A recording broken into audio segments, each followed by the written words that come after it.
Bismillah, assalamu alaikum wa rahmatullah.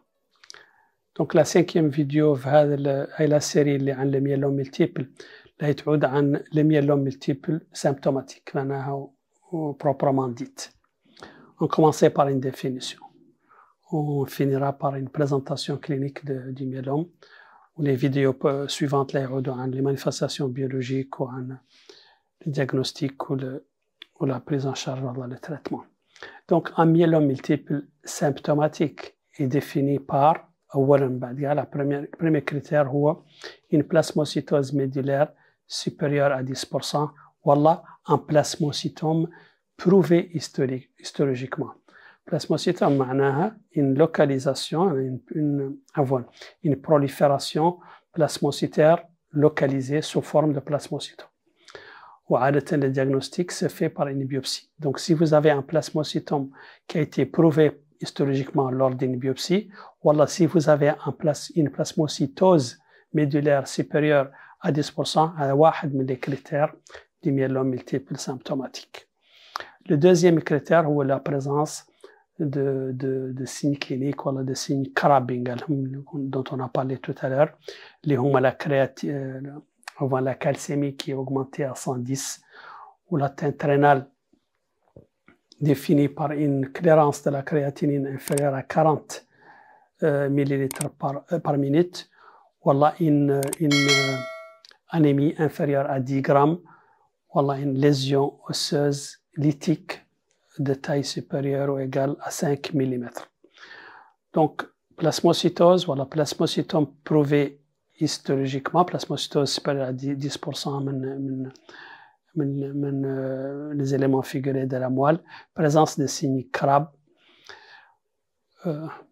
voilà, au moins un critère de haut risque. Les critères de haut risque que nous avons dit, la plasmocytose est supérieure à 60% le médullogramme, voilà un rapport chaîne légère kappa sur lambda de plus de 100. Voilà la présence d'au moins 2 lésions focales à l'IRM. Ce sont les critères qui définissent donc le myélome multiple symptomatique. Maintenant, comment le myélome multiple se présente cliniquement? Le myélome multiple peut être asymptomatique, on le découvre lors de la réalisation d'une électrophorèse des protéines sériques réalisée pour autre chose. Donc on peut découvrir de façon fortuite un pic monoclonal à l'électrophorèse. Les manifestations cliniques qui révèlent souvent le myélome sont essentiellement l'anémie. L'anémie elle est présente dans à peu près 70% des cas de myélome. En tout cas, au moment du diagnostic, bien sûr, il y a d'autres plus importantes de l'évolution de la maladie. Le mécanisme de l'anémie, il y a plusieurs mécanismes qui expliqueraient l'anémie. L'envahissement médullaire. Ça y est, le myélome, c'est une prolifération plasmocytaire au niveau de la moelle. Donc, la prolifération importante, elle peut asphyxier, envahir la moelle et donc diminuer la production normale de l'hémoglobine vers les érythrocytes. Deuxième mécanisme, c'est l'inflammation. L'inflammation, surtout la sécrétion de l'interleukine 6. L'IL6, il est produit ou sécrété en excès par les plasmocytes tumoraux dans le cadre du myélome. Un troisième mécanisme, c'est la destruction des précurseurs érythroïdes au niveau de la moelle. La deuxième manifestation la plus fréquente du myélome clinique, je veux dire, c'est les douleurs osseuses. Les douleurs osseuses, c'est l'anémie, à peu près 75% des cas du myélome multiple. Les lésions osseuses ou les douleurs osseuses, ils concernent essentiellement le squelette axial, les rachis sous les côtes ou le bassin, n'importe quel os. Ils sont en rapport avec une lyse osseuse. La lyse osseuse, elle est favorisée par les plasmocytes tumoraux. Donc les plasmocytes tumoraux, ils ont une destruction osseuse, une lyse osseuse. Ils favorisent donc les ostéoclastes et donc ils forment des lésions lytiques osseuses qui peuvent être à l'origine des douleurs osseuses. Les manifestations شائعة le myélome.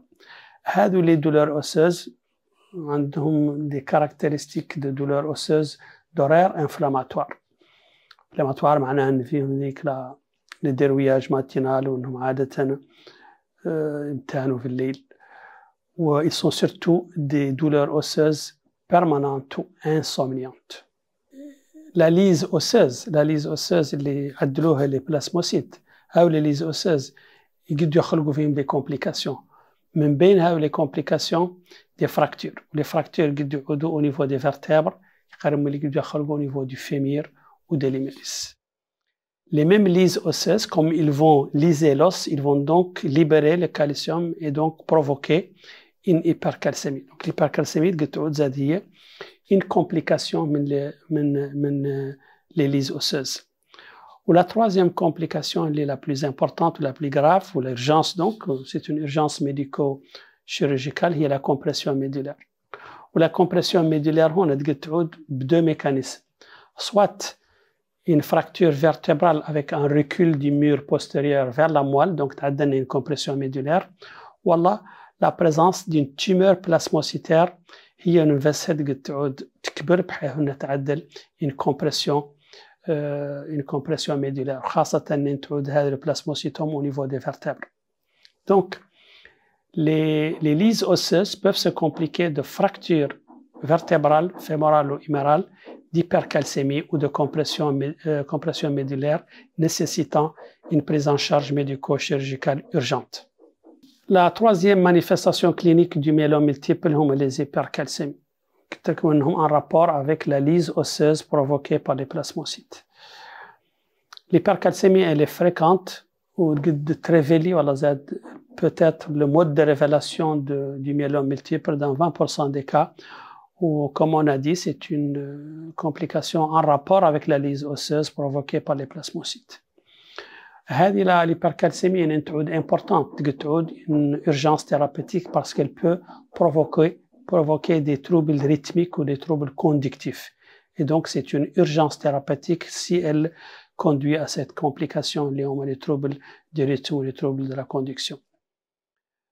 La manifestation clinique de l'hypercalcémie est sous forme de fatigue, de soif, de polyuropolydipsie, on a la fréquence des urines ou la tâche. Mais aussi, ça peut se manifester par des douleurs abdominales, une constipation, une confusion mentale ou une insuffisance rénale. La quatrième manifestation clinique du myélome est l'insuffisance rénale. Elle est retrouvée comme la calcémie à peu près dans 20% des cas. Les principales causes de l'insuffisance rénale dans le cadre du myélome sont la néphropathie à cylindre myélomateux. Donc, les chaînes légères, quand ils se déposent au niveau des tubules rénaux, il y a donc une néphropathie myélomateuse, le myélome, et donc ils peuvent provoquer une insuffisance rénale aiguë. L'insuffisance rénale, elle peut être aussi secondaire à une hypercalcémie. L'hypercalcémie peut engendrer une déshydratation importante, c'est-à-dire une insuffisance rénale fonctionnelle qui peut se transformer, il est mal corrigé à temps, en une insuffisance rénale organique. L'insuffisance rénale aussi peut être secondaire à l'usage de médicaments, particulièrement les AINS. Les AINS, ils sont fréquemment utilisés parce que le malade a des douleurs osseuses ou ils utilisent les AINS ils provoquent une insuffisance rénale dans le cadre de la myélome. Donc attention aux AINS, ne pas les utiliser, surtout si vous avez mal, si le malade a mal dans le cadre d'un myélome. La troisième possibilité de l'insuffisance rénale est l'usage des produits de contraste iodés. Donc c'est une contre-indication, une précaution d'emploi particulière à l'usage des produits de contraste iodés dans le cadre du myélome parce que ça peut provoquer une insuffisance rénale. La cinquième manifestation clinique du myélome, ce sont les infections. On sait que dans le myélome, il y a une production d'un seul clone plasmocytaire d'une gamma-globuline monoclonale et que les autres gamma-globulines sont diminuées ou sont déprimées. وهذا يعدل une tendance à faire des infections. Donc les infections qui provoquent, voilà, qui sont responsables de la majorité de la mortalité chez les myélomateux, سببهم donc des germes عادة يعودوا des méningocoques ou des pneumocoques نقالهم les germes encapsulés وذوك عايدين مرتبطين les macrophages اللي يعودوا diminuer dans le cadre du myélome. Donc les gamma-globulines qui sont diminuées ou la diminution de l'immunité d'une façon générale, l'immunoparésie, ça favorise les infections d'une façon générale ou particulièrement les infections à germes encapsulés, le pneumocoque, le méningo, l'hémophilus influenza. Donc, les risques de l'infection qui sont en rapport avec une neutropénie. La neutropénie est l'usage des médicaments qu'on utilise pour le traitement du myélome. Les corticoïdes particulièrement, ils ont une tendance à faire une pneumocystose où on doit les prévenir par l'usage d'antibiotiques, par exemple le Bactrim. Pareil pour la survenue de varicelle, du virus de varicelle, comme en zona, surtout quand on utilise, on verra ça plus tard, le traitement du myélome, quand on utilise des inhibiteurs du protéasome. Des manifestations cliniques extramédulaires observées dans les formes évoluées. Le myélome va être trop évolué. Le mécanisme عادة إما يعود une atteinte par contiguïté, comme ce qu'on en trouve quand on a un plasmocytome par exemple, ou خاصة يعود في l'os, وغير ملي يدعو سببه une dissémination hématogène des plasmocytes qui يجبروا partout. يجبروا la plèvre par exemple, يجبروا la peau même.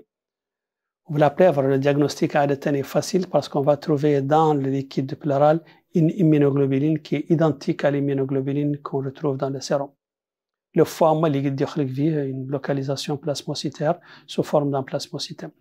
Il est à noter le TEP scan. Nous, c'est la modalité radiologique de choix pour le diagnostic de cette atteinte extramédulaire. Le myélome aussi peut se manifester par une amylose. L'amylose, c'est un dépôt de chaîne légère. Le dépôt de chaîne légère est une substance amyloïde qui peut se déposer au niveau de plusieurs organes, particulièrement le rein, mais aussi le foie ou le cœur, les nerfs périphériques. Donc les myélomes multiples, rarement, ils se compliquent par une amylose AL. AL est par opposition à l'amylose AA qui est retrouvée habituellement dans les infections chroniques, voilà, les inflammations chroniques. L'amylose AL est liée au dépôt dans les organes, particulièrement les organes de carnin, de chaîne légère, surtout la chaîne légère lambda. Les deux tiers, habituellement les deux tiers des chaînes légères ont sous forme de kappa, quand on a un myélome à chaîne légère lambda, c'est plus en faveur d'une complication par une amylose AL. Donc l'amylose AL doit être évoquée devant une protéinurie glomérulaire. On a une protéinurie supérieure à 1 gramme, voilà une atteinte cardiaque, voilà une atteinte axonale, voilà une organomégalie, une hépatomégalie. Assalamu alaikum wa rahmatullah.